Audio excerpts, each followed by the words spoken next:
Good morning, good morning, good morning. Welcome back to Children's Church. I'm so glad to have you here with me. It's not really morning, but that's what I say at the beginning of every time, so We are talking all this month about across the map, which is why I have this super cool map behind me. Thank you, Miss Ashley. And we are talking about out of Egypt. So last week we went into Egypt during the famine to meet Joseph and his brothers. We're jumping to 430 years later. If you guys want to follow along in a regular Bible, we're in the book of Exodus, chapter 12, verse 29.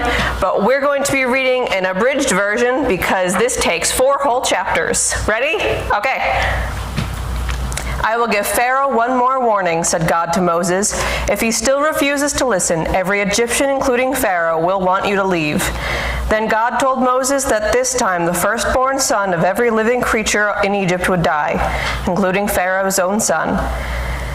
But God would protect his people and keep them safe, and he gave Moses special instructions to follow. Moses warned Pharaoh, but Pharaoh would not listen. He did not want the Israelites to leave Egypt. That night, all the Israelite families coated their doorframes with blood from a lamb, so the angel of death would pass over them. They ate a special meal of roast lamb with flat bread and herbs. They had their cloaks wrapped around them, their sandals on their feet, and a staff in their hands. This night must never be forgotten, Moses told the people. We must tell our children and our grandchildren everything that happens tonight. That night after midnight, every firstborn in Egypt died. The cries of the Egyptians could be heard throughout the land. Pharaoh called Moses and Aaron and told them to go. Take your cattle and your sheep and leave this land. The Israelites were given gold and silver by the Egyptians, all they asked for. And Moses told the people God would lead them to Canaan. By day, God appeared as a pillar of cloud to lead the people, and by night a pillar of fire. God did not take them by the road that crossed the land of the Philistines, but by the desert road toward the Red Sea. Do you guys want to hear the Red Sea too? Do you want to jump right in? Yeah, we'll finish it out.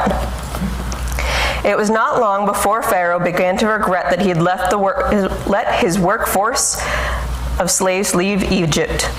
He decided to chase them and bring them back. Pharaoh took 600 of his best chariots and every other chariot he could find.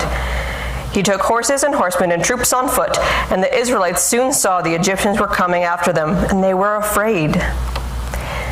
Were there no graves in Egypt, they demanded of Moses? Have you brought us here in the desert to die? But Moses was not afraid. He knew God would protect his people. The pillar of cloud moved behind the people, so it stood between them and the Egyptians and brought confusion to the chariots, the horsemen, the horses, and the men on foot. Moses stretched out his hand over the Red Sea, and God sent a wind to blow back the waters during the night, so that all the Israelites could pass safely to the other side on dry land. The Egyptians started to follow, but Moses stretched out his hand again, now far from the safety of the bank, and God sent back the water to cover Pharaoh and his army and their chariots in the Red Sea. None of them came out again, and all of God's people were safe. So we've left the land of Egypt. That's where we started, and that's not where we're ending. We're headed towards the land of Canaan, but we're not going to make it there just yet, because after this, some other things happen. But here's where we are. Let's see. I think, there's our Red Sea. So that's where we went across, and we're heading up. That's where we are across the map right now. We're heading toward a place called Jericho, and we'll be there next week in our next lesson in Across the Map. But we're going to talk really quick about why this is an important lesson. So we all know who Moses is. You guys have heard the story before. You've heard about the burning bush. You've heard about the plagues. You've heard about the Red Sea. But what's important about it? Every single step of the way, God had a plan for his people. Every single step of the way, God had a way to protect his people. Through the worst plagues, through the chariots, the horsemen, the men on horseback, and the foot soldiers, all of them, God had a way to protect and lead his people. A pillar of cloud by day and a pillar of fire by night, God led his people out, and every step of the way, God protected them. That's what I want you guys to remember for this week. We'll see you across the map next week in a city called Jericho, and I'll see you guys then, okay? Bye.